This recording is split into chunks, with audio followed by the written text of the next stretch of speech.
Well, hello friends and welcome. I'm recording today in my backyard, so it's not another exotic scene unless you think it is, and if so, you should probably get out more often.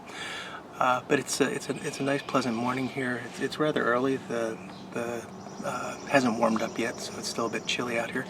But promises to be a nice day nevertheless. And today, by the way, is Saturday, June 11th, and yeah, so I had something I did want to talk about today as sort of an overriding topic for this weekend chat, and that is the idea of cellaring tobacco. I know there's been a lot of interest lately in cellaring, in part in reaction to the recent FDA regulations, and there's been a lot of good videos made on how we should be thinking about or reacting to the FDA regulations. The fact is we don't yet know. But I can tell you that I agree with the folks that are taking the more moderate and relaxed approach to this. The FDA is a massive organization that is completely mired in bureaucracy, and the idea that sometime next month we're going to see hundreds of blends disappear just doesn't seem likely. But from a personal point of view, if they do disappear, it won't bother me that much, because a lot of what I like to smoke has come around prior to the 2007 date, and I've actually got a fairly sufficient cellar at this point, so I'll be okay. Now, the reason I started a cellar is not because I was worried about government intervention in the sense of them regulating or taking away the tobacco. The reason I actually started a cellar was because I was more worried about the price. The price is not going to go down. Taxes are going to continue to increase. If you look at the prices in Europe, they're much, much higher than what we're paying here in the States. So it was just a matter of time before price became a real issue. And, I'm not retiring tomorrow, but sometime in the next 12 to 15 years I will be. And once I retire, I don't want to have to worry too much about the money that I'm going to spend on tobacco. So I figure if I put away a sufficient quantity now, it only gets better with age for the most part, at least the blends that I enjoy. So it's not going to be a problem. And currently I have in excess of 20 pounds, 20 some pounds cellared, and at the rate that I've been cellaring it, I think that by the time I hit retirement age, I'll be able to pretty comfortably say I don't need to buy tobacco, and I'll just buy things that I want to try, or new blends that I'm interested in. But I won't need to maintain a tobacco cellar at that point, which will be a bit of a savings in cost in the end. Excuse me. So, by the way, having some coffee, and this is a Fuente Gran Reserva. It's the natural wrapper. I believe this is a Dominican. I actually like these cigars. They're relatively inexpensive, and they're just a good mild cigar for mornings, if you're interested in having a morning cigar. So the other reason I wanted to talk about cellaring is that one of my favorite lurkers, who's a guy that goes by NYC Drummer, and I hope I've got this right, I believe his name is Greg. Greg has a YouTube channel where he just he plays drums, he gives some drum instructions, and just sort of shows off different techniques, and he's excellent. I don't know anything about drumming, and to be honest with you, I'm not really all that interested in drumming, but I do know enough to know that it's a lot harder than it looks, and the easier the drummer makes it look, the harder it probably, or the better the drummer is, and especially when it sounds phenomenal. And a lot of what Greg does is phenomenal.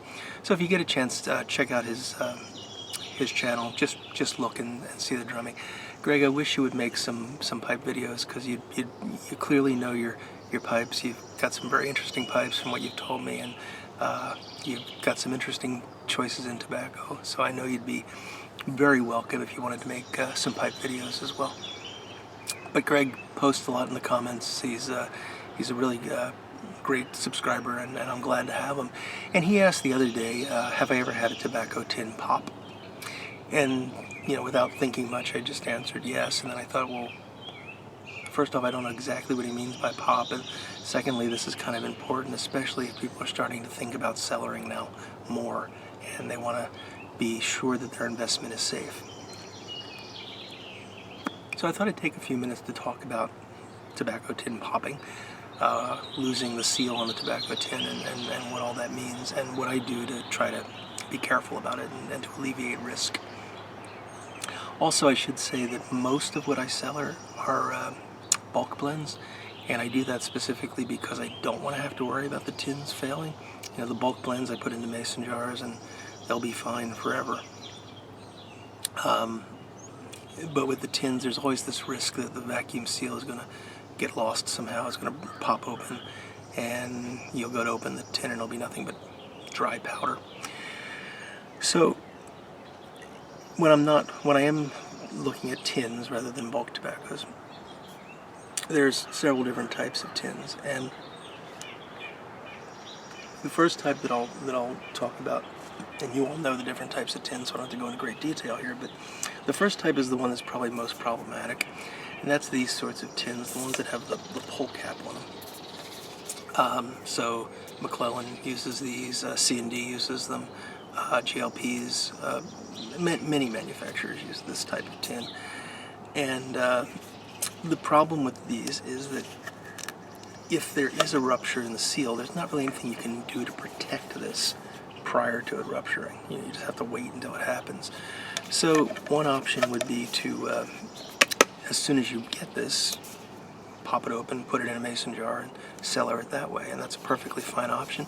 Some people like to keep the tins. I don't like to do the extra work, and you have to buy the mason jars and everything, so I tend to keep it in these tins. So then what you have to do, unfortunately, with these guys is check them. And, you know, every few months, maybe every 3 or 4 months, just go through and you'll know if there's a problem, because the tin will start to dome.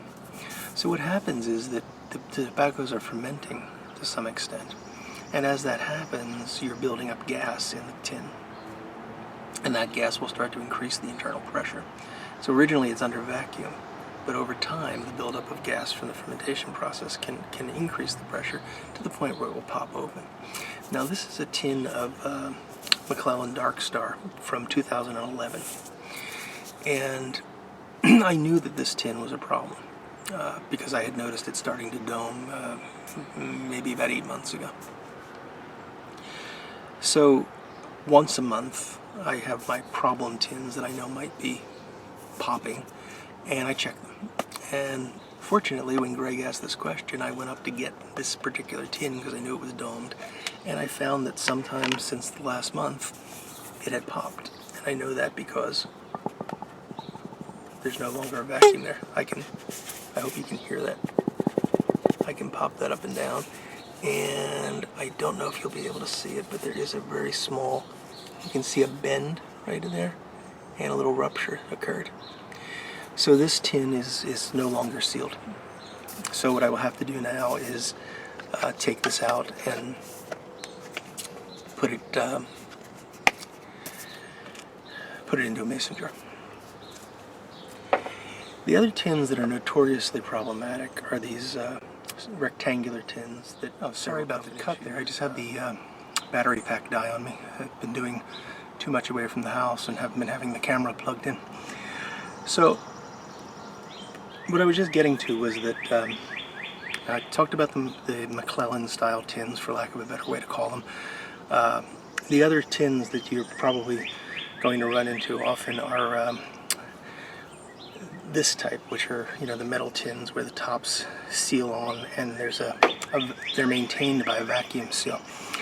Now these rectangular ones, and these are used by McBaron and many other companies, and they're notorious for failing.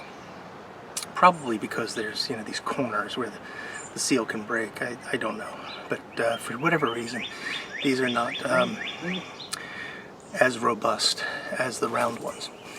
And an interesting thing, especially with the McBaron, it seems, is when you open these sometimes, even if the seal is intact, and you can tell because this will be depressed in the center if there's a vacuum. Plus it'll be really hard to open. But even when the seal is intact, you'll open it And you'll sometimes find that there's rust around the rim and around the inner edge there. You can see it pretty well down there.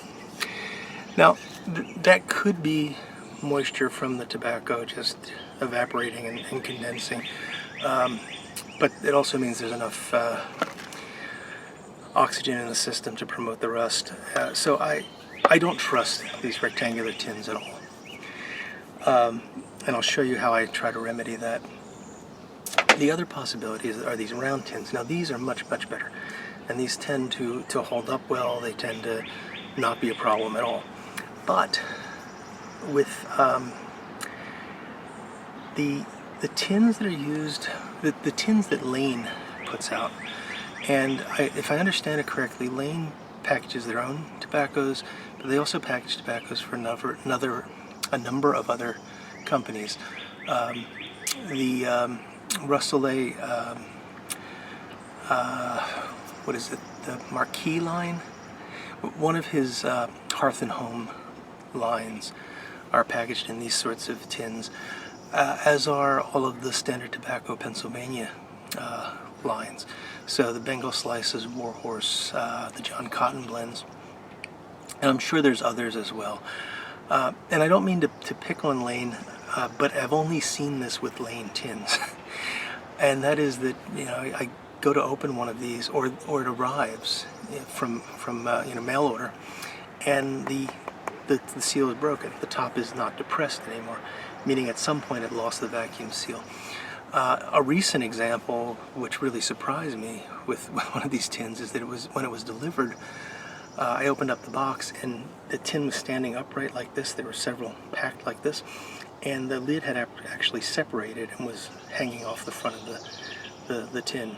I've never seen that happen before just in shipping, but that was again one of these, what I'm going to call Lane tins. And again, I don't mean to pick on Lane, that's what I've noticed. It's consistently been tins that were packaged by Lane.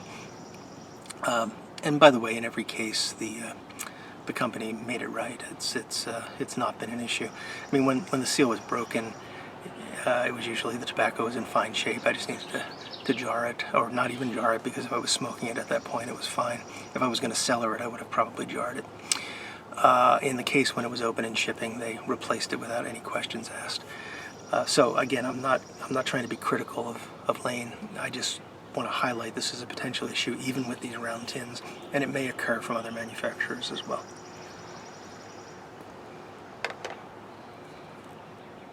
So with that as a risk, if I'm going to put this away for 10, 20 years, how am I going to be sure that when I go to open it, the seal is okay? And the best option that I've found is to put a secondary seal around this. And there's a number of ways you could do this. You know, you could wrap duct tape around it, maybe, I don't know. But I don't know if duct tape is really going to be airtight. You could caulk it, there's all sorts of things you could come up with. You could dip the whole thing in wax.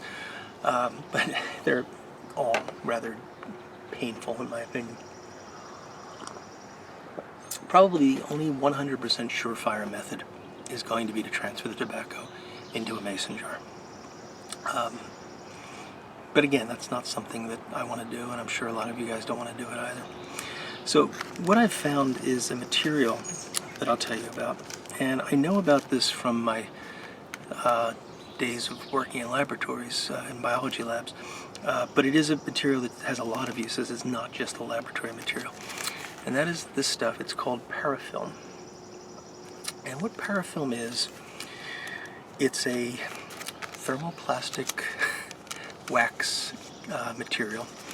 It comes on rolls, and the rolls are this paper backing that peels quite easily. It reveals this stuff that looks sort of like wax paper, but feels very much like paraffin, thus the para in parafilm. And it's stretchy, and it's used in laboratories to seal flasks, beakers, and what I've used it mostly for is to seal petri dishes. So you can cut off a strip of this and wrap it around, and it stretches, it conforms to the surface, and it sticks to itself as it's being stretched. And it seems to last for years. I mean, I've never tested it out beyond probably 3 or 4 years, but for 3 or 4 years you can take it off just as easily as you put it on, and it's an airtight seal that conforms to the structure. Now you can buy this, if you look online you'll see it sold at a number of places. Be careful if you decide to buy it, because the roll that I took this off of is it's 4 inches wide, and I believe it's either 200 or 250 feet long, so it's a lifetime supply. But you can buy that roll for prices ranging from, I don't know, $4 or $5 in some places, all the way up to $30 some in others. So shop around a bit if you're going to buy this. It's used for other things. It's used in plant grafting. They use it to wrap it around the plant after the graft is placed. One of the home uses that I've seen is that if you wrap it around the stem end of a bunch of bananas, it apparently keeps the bananas fresh longer. I've not tried that, but it's something that's on the internet, so it's got to be true. So you may even be able to find this like at garden centers, but I don't know if the garden product is a different product or if it's just a rebranding of parafilm. It's made by the same company as parafilm. Anyway, research it a bit. Just Google parafilm. I'll put a link to at least the company that makes it, their website, in the description. But you can Google this and find sources for it. And again, don't pay more than maybe $10 for a roll if you can avoid it, because there are sources out there that have it much cheaper than $30.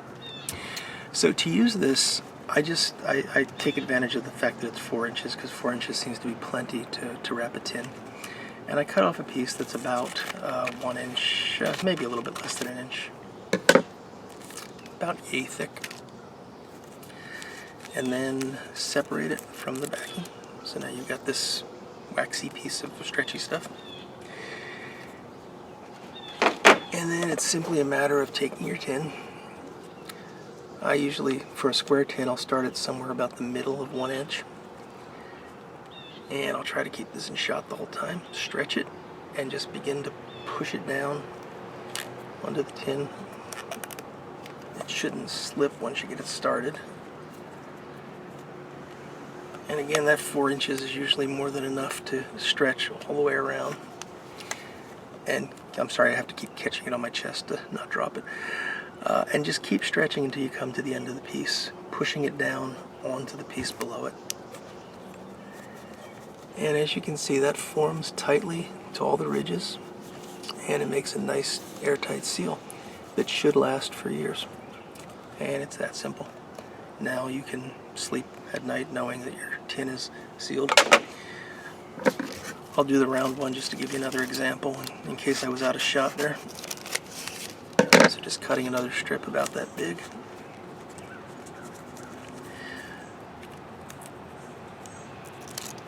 Separating it. Now for the round one, it doesn't really matter where you start. It doesn't matter where you start on the square one. I just like to start in the middle of one end. And we'll just pull it around.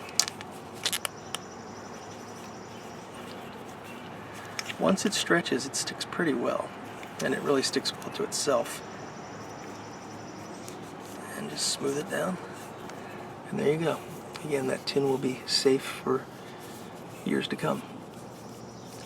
The really nice thing about it is how it forms to the ridges, so it's really getting into that crack and completely sealing it. When it's time to remove it, it's very easy. You just have to find a free end, and it will peel right off. There we go. Yeah. I shouldn't have said it's very easy. There we go. And it peels right off. It leaves no residue on the tin, so it's really great. And just throw it away. You can't reuse it. So once it stretches, it's stretched. So it's a really interesting material, and I think it's perfectly suited for this kind of thing, and one that I thought you may not know much about. One other important thing to keep in mind if you're buying this: don't buy a used roll. I mean, there are companies that will buy up scientific surplus from laboratories and resell it. And since this stuff is used in labs where they're growing bacteria and viruses and all sorts of things like that, I wouldn't trust a used roll of this just because you don't know. And since you are going to be putting it on your tobacco and touching it with your hands and everything else, it's better safe than sorry. You know, save $2 or $3 and run the risk of bringing a contaminant into your tobacco cellar. It's just not worth it. So if you have any trouble finding it, let me know, and I'll see if I can hunt it down for you. But it should be fairly easy if you just Google parafilm and see what you can find. So hopefully you found that helpful. Hopefully my cigar isn't going completely out.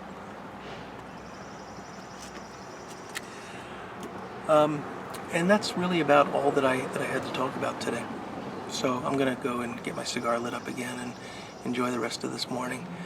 And I will let you all go off and have a great weekend. And cellar some tobacco. There's nothing, don't panic, don't go crazy. But building a cellar is a good idea for just investment purposes, because like I said, the prices are not going to go down anytime soon. So I hope you all take care, and I will look forward to talking to you again real soon. Goodbye now.